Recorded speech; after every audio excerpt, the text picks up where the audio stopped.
लागली का आता चालू करून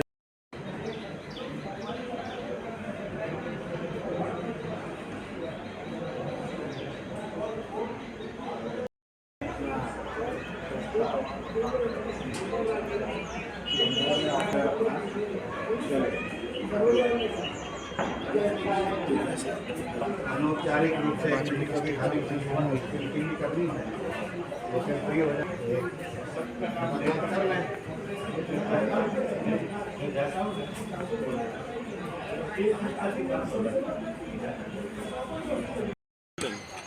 ये इनका सब्जी का है। अच्छा, सब्जी का बाग है ये। सब्जी का बाग। ओके।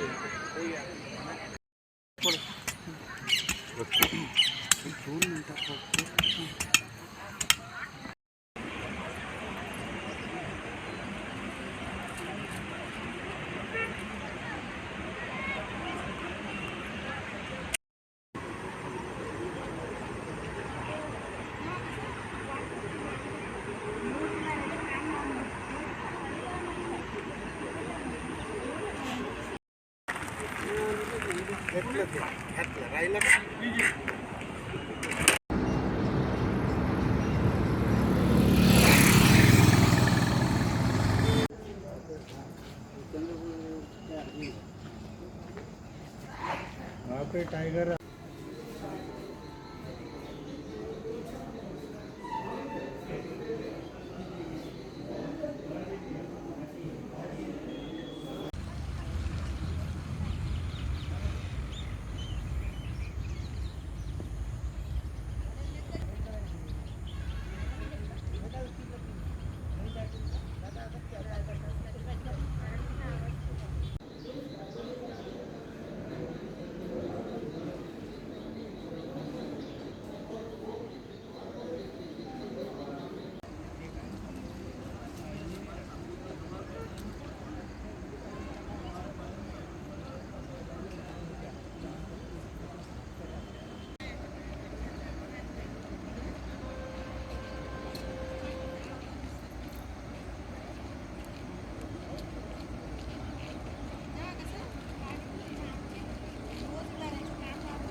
एवढी पुण्यभूमी आहे की इथं आल्यानंतर आपोआपच आपल्याला इच्छा होते की आपण काहीतरी जमीन लेवलला काम करून काहीतरी कार्यक्रम केलं पाहिजे, पुढे गेलं पाहिजे. आणि ही जी मुलं आहेत यांना आम्ही नाही सांगितलं, आम्ही करत होतो, आम्हाला बघून ते मुलं स्वतःहून आले, स्वतः त्यांनी पावडी घेतली आणि स्वतः ते खणायला लागले. म्हणजे आपण एखाद्या पवित्र ठिकाणी गेलो तर आपोआपच प्रेरणा मिळते. तिथे काही सांगण्याची किंवा स्वतःहून फार विचार करून ते काम करण्याची गरजच भासत नाही. ऐसी उम्मीद रखकर हम यहाँ बैठे हैं, हर साल आते हैं। मैं तो 20 साल से हर साल आता हूँ और हर साल एक बार नहीं, 2 बार नहीं, 3-3 बार आता हूँ। 8-8 दिन चिंतन करता हूँ। ये चिंतन से ही कुछ तो भी सॉल्व होगा। समस्या हल करने का चिंतन ही है। अच्छे रास्ते पर चले और चिंतन करें मानव का विकास कैसे हो, और उसके लिए act locally but think globally. Local में एक्ट लोकली ऐसा, लेकिन जय जगत का नारा देने का उनका यही रास्ता है कि ग्लोबल थिंकिंग चाहिए। विश्व की समस्या को सन्मुख होकर हम जब विचार करते और हमारी कृति मेरे गांव में हो, मेरे घर में हो, वैसे करते, तब तो समस्या हल करने का रास्ता मिलता है। और जब मैं आचरण करता, विचार का प्रकाशन आचरण से होता है, बताने से नहीं, आचरण से विचार का प्रकाशन होता है। ऐसा प्रकाशन करने का काम विनोबा बाबा जी ने किया और उन्हें जो बताया वो खुद करते थे। मानो एक मिसाल देता हूँ यदि समय हो तो। जो मामूली गरीब किसान है, कोई लेबर है, उनका हर रोज़ का उत्पन्न कितना है, वो कैसा गुजारण करता है, उतना ही मैं कमाऊंगा और मैं खाऊंगा, मैं निर्माण करूंगा उतना मैं खाऊंगा। यानी खुद के आचरण में उन्होंने बताया कि सामान्य लोगों का जीवन कितना दयनीय हो सकता है। इसकी वजह से उन्होंने करुणा उनके पेट में, हृदय में बैठी और करुणा का बिंदु लेकर विनोबा भूदान का यज्ञ शुरू किया। जमीन मांगते चले, मुझे मिट्टी दो, गरीबों के वास्ते चले। और मिट्टी मांगते मांगते 45 लाख एकड़ जमीन उनको लोगों ने दी और सबको मिली। ये करुणा का बिंदु कैसा होता है? उनके हृदय में आ गया, उनको विचार सूझा और भगवान ने उनको मदद की। ऐसी तो बात है। भगवान क्या विश्व नारायण होता है, विश्व में ऐसी बात है।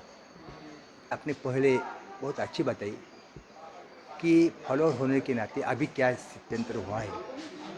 जब विनोबा जी थे उस समय उनका जो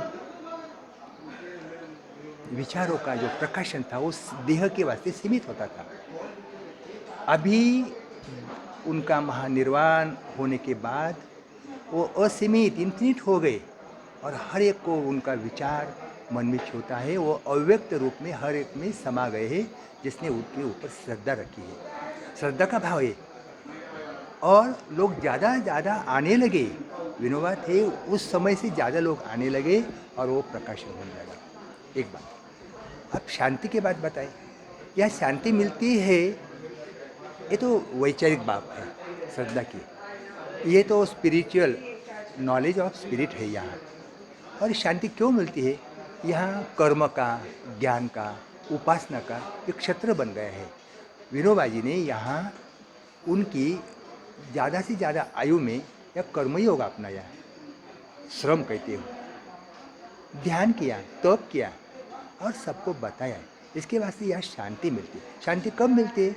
जहाँ कर्म होता है, जो स्वेद होता है, स्वेद से फूल उमलता है, कहने से नहीं। उन्होंने स्वेद यहाँ बहाया और एक बगीचा बनाया, हरा भरा। इस तरह इस समाज को उन्होंने विचार दिए, दार्शनिक, उसे आर्ष ऋषि कहते, ऋषि के विचार दिए और ये समाज में वो विचार शाश्वत रूप से है, वो कभी उन पर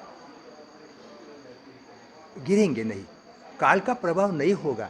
ऐसे शाश्वत विचार उन्होंने दिए जो उपनिषद से आए, ऋषि से आए। ऋषि की परंपरा उन्होंने खड़ी की और उनका 2 शब्दों में बताए तो उन्होंने हम में आत्मगौरव बढ़ाया और पर सम्मान बढ़ाया।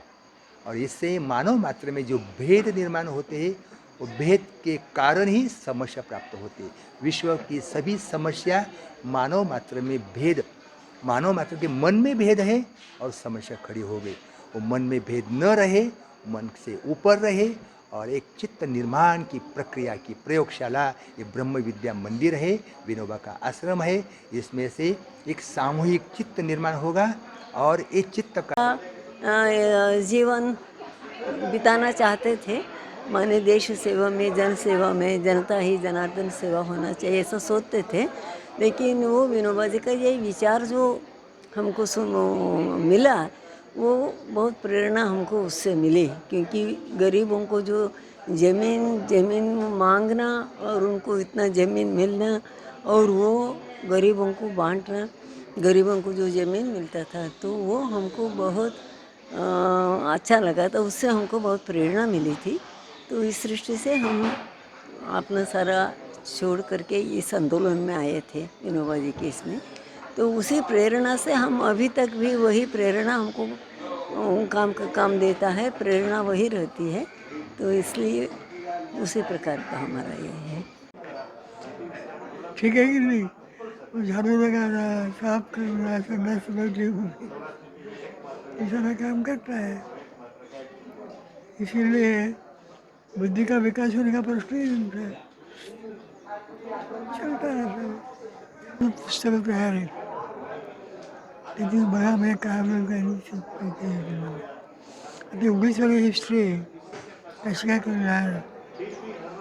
पोचंबलेला सुरुवात झाली ते एक ॲक्सिडेंट होता, पण त्यानंतर हे डेव्हलप जे झालं त्यात विनोबांचे काम होते. मुख्य कारण हे होतं त्याला याची जी बॅकग्राऊंड आहे, केवळ जमीन घ्यायची वाटायची हे नव्हतं. त्यांना साम्ययोग पाळायचा होता. साम्यवाद नाही, साम्ययोग. म्हणजे परत रिलेशनशिप समत्वयुक्त कशी राहील, त्या समतोल कसा राहील, कोणी वर कोणी खाली, हा भेद कसा भेटेल, यातून सगळं झालं.